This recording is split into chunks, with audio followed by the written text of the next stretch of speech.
Hello, I am looking at your work together. So I thought this was a really good drawing, very confident, great clouds. I knew who that was right away. I really like the lines in the neck to indicate sort of age and jowls. I thought that was great. I also love like the one big eye. The only thing that wasn't clear at 100% was this was a lightning bolt.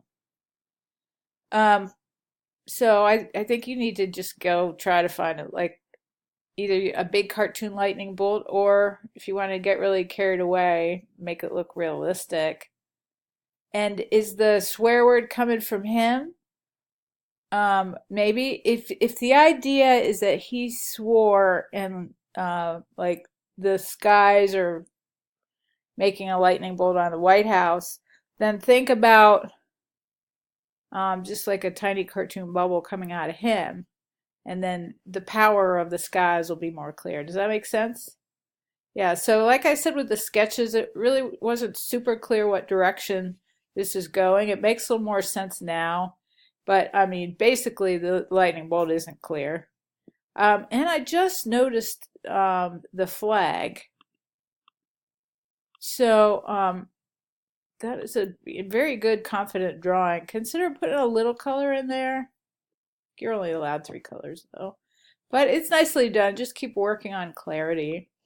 And Daniel, I found these interesting drawings, but I really don't understand where you're going here, and I also don't understand why the guy doesn't have feet and why the other guy's hands are circles. So it's very rudimentary. If that is your style, I think you could at least put some feet in there, or at least draw the legs of equal width. And why do they have the same colored pants? Are they the same person? I don't understand what direction you're going in here. So I do like the mask. I think that was a clever idea. And I do get the idea. I like that you gave him a little bit of a hunch, like he's up to no good. He's sneaking around. But I think you need a little more detail. The message is not clear to me. So please explain what you're going for. Okay, bye-bye.